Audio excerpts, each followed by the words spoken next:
Telugu capital భక్తి టీవీకి స్వాగతం సుస్వాగతం. నేను శ్రీలక్ష్మి. ఈరోజు మనతో శ్రీ శ్రీ శ్రీ ఆనంద శివకామేశ్వరి పీఠాధిపతి శ్రీ శివకామేశ్వరి ఆనందమయ్య గారు మనతో ఉన్నారు. శివకామేశ్వరి గారు నమస్కారం అండి. శ్రీమాత్రే నమః అండి. తత్వ విచారణలో నాకు మన ప్రేక్షకులకి వివరిస్తారు? తప్పకుండా తెలియజేస్తానండి.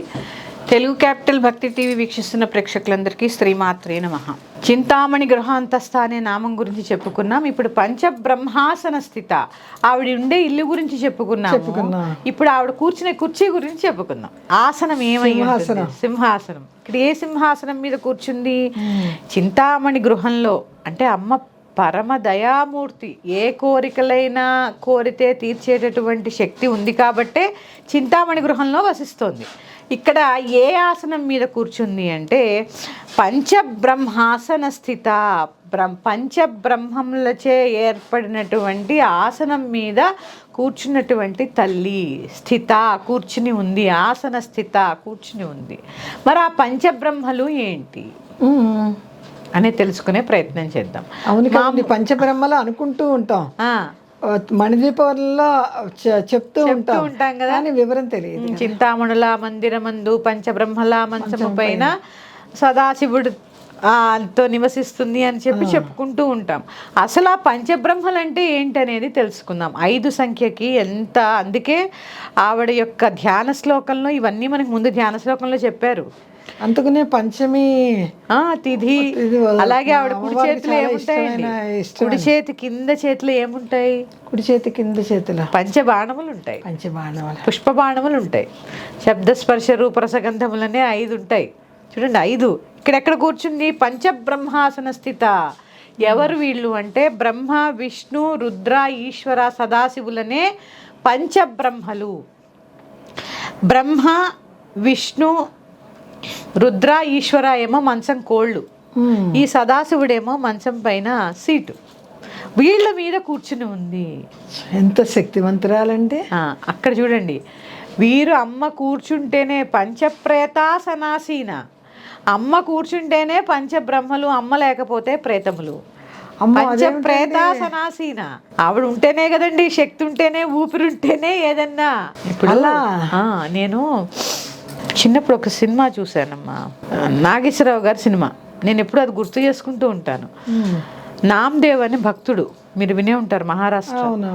ఆయన గురువుని వెతుక్కుంటూ వచ్చినప్పుడు ఒక చోటకి ఆయనకి కళ్ళుండో ఒక ముసలి వృద్ధుడు శివలింగం మీద తలబెట్టి శివలింగం మీద కాళ్ళు పెట్టి పడుకుంటాడు ఆయన. అమ్మో, అంటే ఆయనకి శివలింగం అని తెలియదు. ఇప్పుడు ఆయన వస్తాడనమాట, నామదేవ్ వచ్చి, ఏవయ్యా నీకు అసలు ఏమన్నా ఆలోచన ఉందా? శివుడి మీద కాళ్ళు పెట్టి పడుకున్నావు, తల పెట్టి పడుకున్నావు, ముందు లే అని కోప్పడతాడు. కోప్పడితే, నాయన నాకు వృద్ధుణ్ణి, పైగా చూపు అనట్లేదు, నువ్వు ఒక్క సహాయం చేసి పెట్టు అని అడుగుతాడు. సరే చెప్పండి అంటాడు. చెప్పమంటే ఏం చెప్తాడు అంటే, ఈ కాళ్ళు ఉన్నాయి కదా, ఇవి తీసి శివుడు ఎక్కడ లేడో అక్కడ పెట్టంటాడు. ఈ పాదాలు తీసి ఆయన ఎక్కడ పెడుతున్నా ఒక్కొక్క శివలింగం ప్రత్యక్షం అవుతూ ఉంటుందమ్మా. అంటే శివలింగం లేని సృష్టే లేదు. అలాగా ఎక్కడ ఆశ్చర్యపోతాడు నామదేవ్. ఆశ్చర్యపోయి అప్పుడు ఆ గురువుకి ప్రణమిల్లి, ఎందుకంటే అణువులో ఉన్నది ఆయనే. ఈ భూమి తొక్కుతున్నాం, అమ్మ మీదే నిలబడ్డాం మనం అనుకుంటున్నాం తప్పు అని. భూదేవి భూమాత మీదే కదా నిలబడ్డాం. ఆ భూమి ఎవరు? ఆవిడే. ప్రతి అణువులో ఇందుగలడు అందు లేడని సందేహము వలదు. అందుకే ప్రహ్లాదుడు హిరణ్యకశిపుణ్ణి దాన్ని ఏమంటారు, స్తంభం పగలగొట్టినా ఉన్నాడు అంటే, మరి స్తంభంలో ఎక్కడొచ్చాడు? స్తంభంలో ఉన్నవాడు నేల మీద ఉన్నాడు, గాల్లోనూ ఉన్నాడు, అన్ని చోట్ల ఉన్నాడు. సర్వవ్యాపకమైన తత్వం పేరే భగవంతుడు. మనం అనుకుంటున్నాం మనం కాళ్ళు పెట్టింది కూడా అక్కడే. కానీ ఏంటంటే మనం ఒప్పుకోం. ఎప్పుడైతే ఒప్పుకుంటామో అప్పుడు భగవతత్వం అర్థం అవుతుంది. ఎందుకంటే కాళ్ళు పెట్టలేం కదండి, ఇద్దరూ వేరు కాదని అవస్థ ఎప్పుడు వస్తుందో, నేనే నువ్వు, నువ్వే నేను అని ఎప్పుడైతే. అందుకే రమణ మహర్షి గారు ఏం చెప్పారు? హూ యామై, నేనెవరో తెలుసుకో ముందు నువ్వు. కరెక్టే. ఈ నేను ఎవరనేది తెలిసిందనుకోండి, ఏ అనుమానాలు ఉండవు. ఇది చేయాలని లేదు, అది చెందాలని లేదు, అంతా ఒకటే అనిపిస్తూ ఉంటుంది. ఇక్కడ అదే ఏముంది? నేను ఇప్పుడు పంచబ్రహ్మలు అనగానే మనకు ఆనందమైంది, పంచప్రేతములు అనగానే అమ్మ ప్రేతములు అంటున్నారేంటి అనిపిస్తుంది. కానీ అమ్మ ఉన్నప్పుడు, ఊపిరి ఉన్నప్పుడే బ్రహ్మ, లేకపోతే ప్రేతమే అది ఎవరైనా. ఇక్కడ ఎవరున్నారు మంచం కోళ్ళ కింద అంటే బ్రహ్మ, విష్ణు, రుద్ర, ఈశ్వర, సదాశివులు అనేటటువంటి వాళ్ళు అమ్మ యొక్క మంచముల కింద ఉన్నారు. అసలు వీళ్ళెవరు? శివాకారే మంచే పరమశివ పర్యంక నిలయాం. చూడండి, శివాకారే మంచే పరమశివ పర్యంక నిలయం అనే నామం కూడా లలితా సహస్రనామం, పరమశివ పర్యంక నిలయం సౌందర్య లహరిలో చెప్పుకుంటూ ఉంటాం మనం. కరెక్ట్ అండి. లలితా సహస్రనామాల్లో సౌందర్య లహరిలో చెప్పుకుంటూ ఉంటాం. ఇక్కడ చూడండి, అసలు ఇది ఏంటో మనం పూర్తిగా తెలుసుకునే ప్రయత్నం చేద్దాము. శ్రీచక్రంలో ఉండేటటువంటి పంచకోణాలే పంచబ్రహ్మలు. అవి ఏంటి అనేవి కొన్ని దాంట్లో ఈ పంచకోణాలకు ఉండే బీజాక్షరాలు నేను చెప్పలేను, కానీ ఈ యొక్క అక్షరాల మధ్యలో ఉంటుంది ఆవిడ. ఆ పంచకోణములే పంచ అక్షరములు, పంచాక్షరి. ఆ పంచాక్షరములు 5 బీజాక్షరాలు, వాటి మధ్యలో నివసిస్తూ ఉంటుందమ్మా.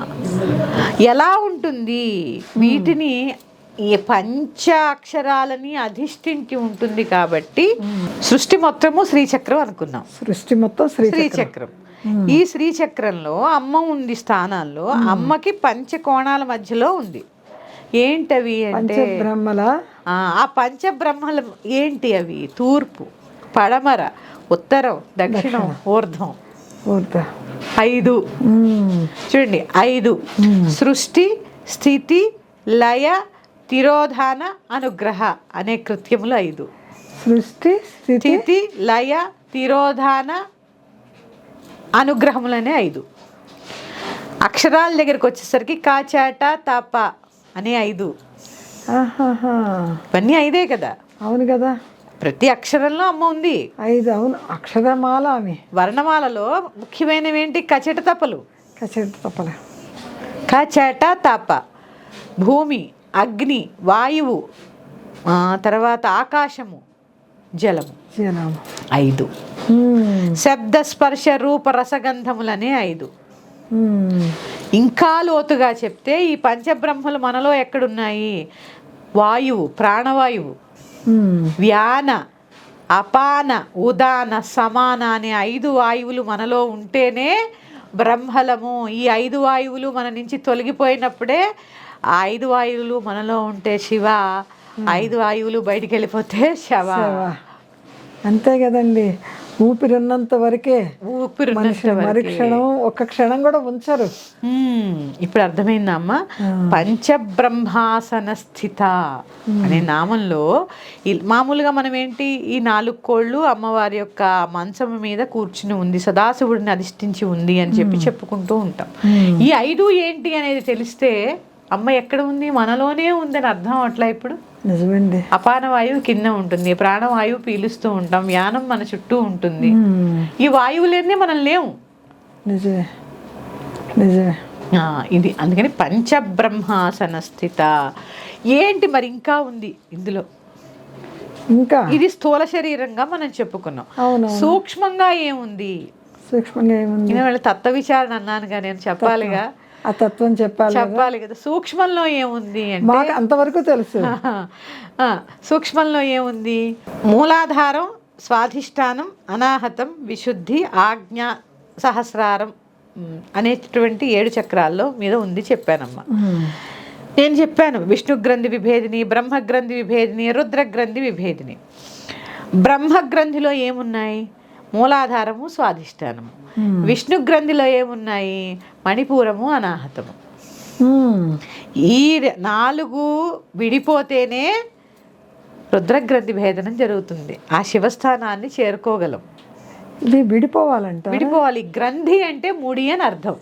ముడి. ఈ గ్రంథి విడిపోతేనే ఈశ్వర స్థానాన్ని చేరగలం. ఎప్పుడైతే ఈశ్వర స్థానాన్ని చేరామో అమ్మ కనిపిస్తుంది. అదే పంచబ్రహ్మాసన స్థిత. ఈ 4 ముళ్ళు విడిపోతేనే కనిపిస్తుంది. మూలాధారము, స్వాధిష్టాన చక్రంలో ఎప్పుడైతే మనం మనస్సు లగ్నం చేసి సాధన చేస్తూ ఉంటామో సహస్రారానికి తొందరగా సుషుమ్నా ద్వారా చేరతాం. చేరినప్పుడు ఏమైంది? మణిదీపం కనిపించింది, అమృతం తాగాము, ఏ కోరికైనా తీరుతోంది. అక్కడ పంచబ్రహ్మాసన స్థితి అయినటువంటి అమ్మవారిని అక్కడ చూసామా లేదా? కరెక్టేనండి. ఇది ఫలభాగములో ఉండేటటువంటి ఈశ్వర స్థానాన్ని చేరడమే 4 కోళ్ళ కింద భావించాలి. ఇదే 5 సదాశివుడు అంటే ఇక్కడ ఆజ్ఞాచక్రంలో. ఇది పంచబ్రహ్మాసన స్థిత. ఇక్కడే ఉంది ఆజ్ఞాచక్రం మీద సహస్రార చక్రం ఉంది. సదాశివుడు అనే మంచం మీద కూర్చుని ఉంది పంచవాయువులతో కూడి. తత్వంలోకి వెళ్తే ఇంత జ్ఞానం అంటే ఇక్కడ ఏం లేదమ్మా, నేను చెప్పేది కొంత మీకు అర్థం అవ్వకపోతే ఏమీ లేదు. మనలోనే భగవంతుడు ఉన్నాడని చెప్పడమే తత్వం. దేహమే దేవాలయం. దేహమే దేవాలయం. ఆ దేవాలయంలో దేవుడివి నువ్వే. నీలోనే ఉంది శక్తి అంతా. అక్కడిక్కడ ఏం వేరు లేదు. అక్కడ ఉన్నదే ఇక్కడ ఉంది. దేవాలయంలో దేవుడు కూడా ఎవరికి వాళ్ళు. నువ్వు చూసుకో, నీలో నువ్వు చూసుకో, నువ్వెవరో తెలుసుకో. నేను అనే శబ్దానికి అర్థం తెలుసుకుంటే ఇవన్నీ అవగతం అవుతాయి. ఈ నేను అని తెలిపేదే అమ్మవారి యొక్క శ్రీ విద్య. ఇదంతా ఎలా తెలిసింది అంటే శ్రీ విద్య. అమ్మవారి యొక్క తత్వాన్ని తెలుసుకుంటూ వెళుతూ ఉంటే తెలిసింది అమ్మవారి యొక్క తత్వ విచారణ. ఎప్పుడైతే బ్రహ్మగ్రంథి విష్ణుగ్రంథి భేదనం జరిగి ఈశ్వర స్థానాన్ని చేరుతామో ఇక్కడ పంచబ్రహ్మాసన స్థితగా అమ్మ ఉంది. పంచప్రాణములతో మీద కూర్చుని ఉంది. పంచప్రాణములు తానే శక్తిగా ఉంది. ఇది పంచబ్రహ్మాసన స్థిత అనే నామానికి అర్థం. మరి యొక్క నామంతో మీ ముందుకు వస్తాను. శ్రీమాత్రే నమః. స్వస్తి. శ్రీమాత్రే నమః.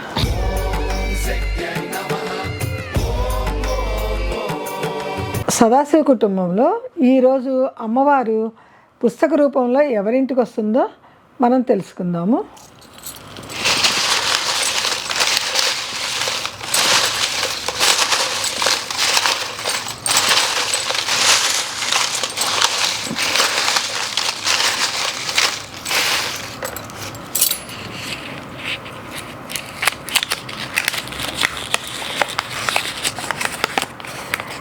కాయల అనసూయ కానూరు. అనసూయ గారు, మీకు అమ్మవారి రూపంలో పుస్తకం మీ ఇంటికి వస్తుంది అతి త్వరలో. మీరు అమ్మవారి గురించి శ్రద్ధగా ప్రార్థన చేసి మీరు మాకు మంచి వీడియో తీసి తెలుగు క్యాపిటల్ భక్తి టీవీ వారు మాకు అందించారని ఒక చిన్న వీడియో తీసి పంపించండి. శ్రీమాత్రే నమః.